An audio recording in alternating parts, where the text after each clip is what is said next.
people know that I'm kind of a die-hard second-generation Charger guy, which would explain why we're sitting behind the wheel of my 1968 Charger. Now, this car I've had for the better part of 20 years, and it's taken me that long to say, well, perfect it. It's kind of cush in this version of the car. Normal dash, AC power window, rear defrost. It's the car that I go to almost every time I want to go for a nice ride. However, I do have another car, and that car, well, it's going through a conversion, where this car will say it's Dr. Jekyll, the other one is most certainly Mr. Hyde. And on this episode of the House of Muscle, we're going to take you to it and see how the process is going in the new restoration.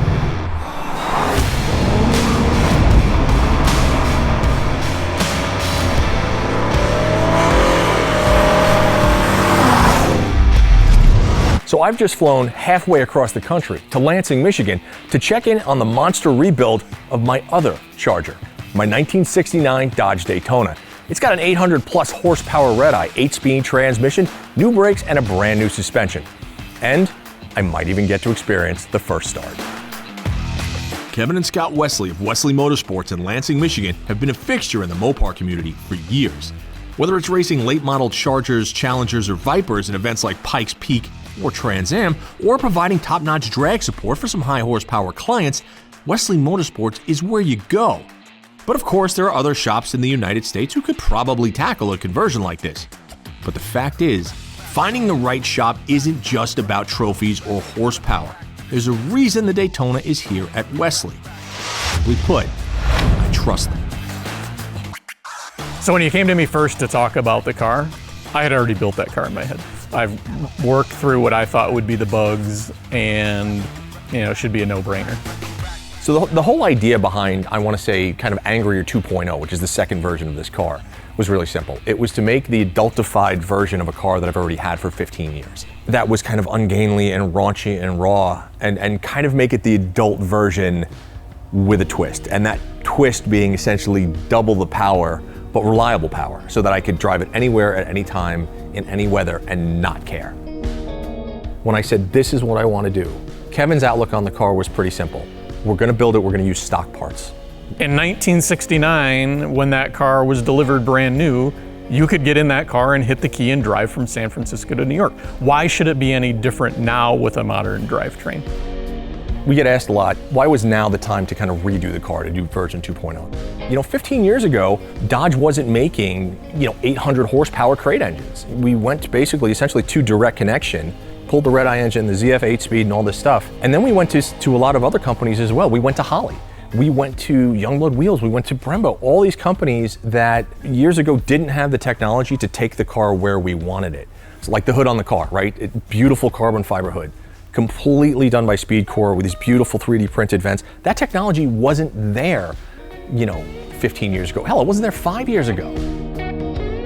The car specs really evolve around what's available OE, what was delivered on the car, and then what can we take from modern cars in the Dodge lineup and really port over to the car. It's got a red-eye crate engine, 808 horsepower, I believe. It's got an 8 HP 90 transmission, both of those straight out of Challenger and Charger. From there, it's Holley swap parts. Still running an OE power steering pump that's been adjusted for pressure to run the OE steering box from the 69 Charger. Suspension-wise, torsion bars, leaf springs, really, adjustable upper control arms, tubular, stock lower control arms, boxed. But then in the braking department, it's ACR 5th Gen Viper calipers. Still has an 8 3/4 and a true track diff. Aluminum drive shaft, everything else just bolts in, 3-inch exhaust, and away we go. Kevin and the guys are just doing a masterful job of reinventing the car.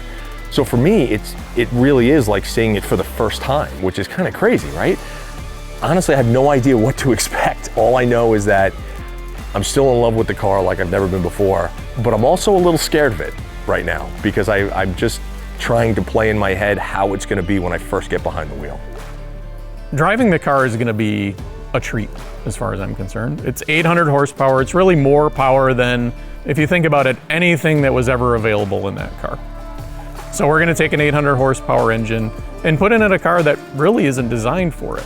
So it's gonna be what I'm gonna call fun. The thing that you have to remember is there are no nannies. No traction control, no ABS. You're gonna have to drive it. What I love most about old cars is their true demand for driving skill. You don't just sit back and let the technology take over, because the fact is, there isn't any to bail you out. And if this thing goes sideways, and I mean literally sideways, the only thing you can rely on is your skill as a driver to pull you out of it. The Daytona is now on an entirely different level in terms of performance, as it has been modernized, in a sense. What I'm hoping is that the rawness that I've come to know and love is still intact, because at its core, this car always needs to be a bit dangerous and always needs to be a bit violent. It's just the way the car was meant to be. Everybody wants modern drivetrain, but they want the vintage looks, and that's really what you have. So you have now modern mechanicals, right? Modern brakes, modern engine, modern trans, but it still has the look of a vintage car, and it still has the original key. So there you go, let's fire it up. You didn't, I thought this was gonna be push button. No, I'm not gonna put a push button in this car. See, this is the detail shit that I love. All right, so just turn the key, there's nothing. Just hit the key, it should fire up. It's so weird to see these gauges in here, oh my God. Dude, this is so cool, oh my God.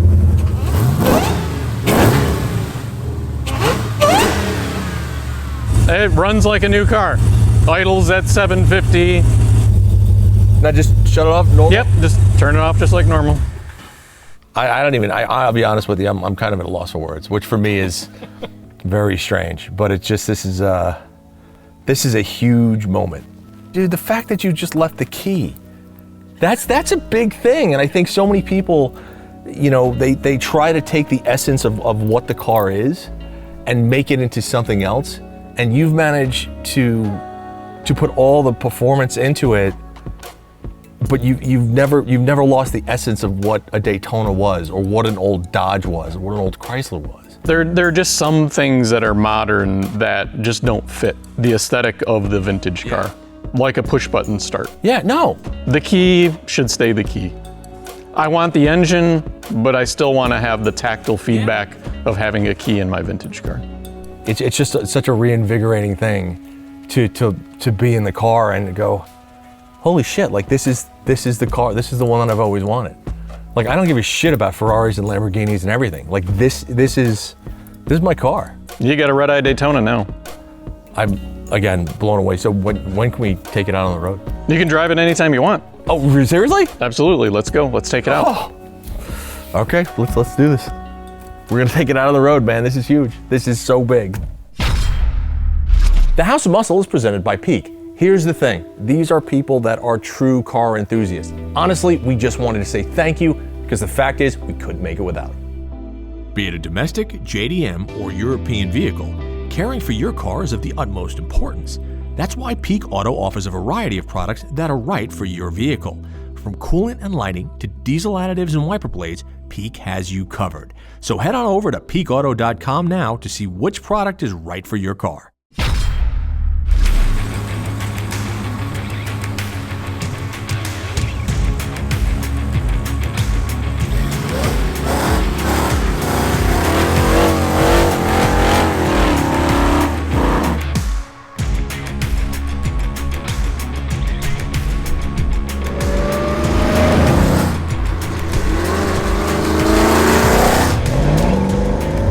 Strange being back in a car that I've had for almost 20 years, but it has a vibe to it that is now, to be perfectly honest, kind of like violent. We got a little bit of an axe murderer going on here.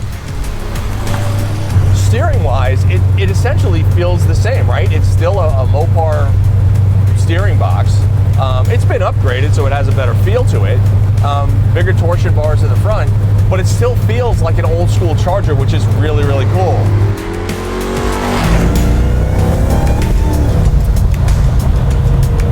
Okay, that was probably 8th throttle, and it pulls so hard. It's weird because like my 68 Charger, that's an old school big block with a carburetor, and that only makes about, I don't know, maybe 350, 400 horsepower at the crank. but the power delivery through a carburetor is so much different than these new gen Hemis, especially with, you know, you have the blower on top. Let's put it this way, I'm probably doing, I don't know, 50 miles an hour now. If I put my foot to the floor, this thing's going sideways. We built this car for one reason, to beat the hell out of it. That's why this car exists. If I don't get in the car every time, and it doesn't make me giggle, and it doesn't make the 4-year-old that's looking out the window of the minivan giggle, we've done it wrong. I think the other key thing to remember is, if you're going to build a car, you have to drive it. You know, this car, if you look at it, there are scratches on it, man. The nose cone's dinged up. The spoiler's got some things. There's a couple of like deep scratches in it. I don't concern myself with the paint and the body. It's gonna happen. You're gonna drive a car, you're gonna get nicks in it, and you know, I look at every ding and every scratch as a little kind of badge of honor, right? I can pretty much tell you where they all came from. If you got a ding in the windshield, oh, I was doing this, or you know, if I got a scratch, that's when that tire kicked up and hit the hood of the car. Don't save your cars for the next owner. Get in them and use them and drive them. People so many times build these things and they don't use them, and they save them for the next owner. And I just don't, like, I plan to wear this car out, like wear it out, so that by the time I die, the car's almost dead too.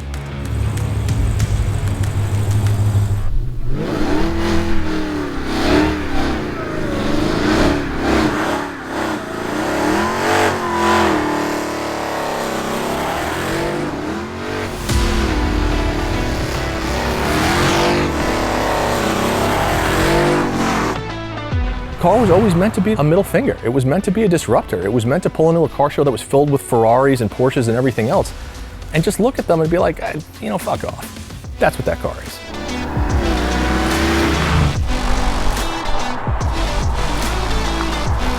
If you have your dream car, drive it. Put as many miles on it as you can. Don't worry about rain. Don't worry about weather. Don't worry about anything except putting a smile on your face. Guys, thanks for watching so much. Remember to like and subscribe so we can keep bringing you these videos. And now I'm just gonna keep driving my new 50-plus-year-old car.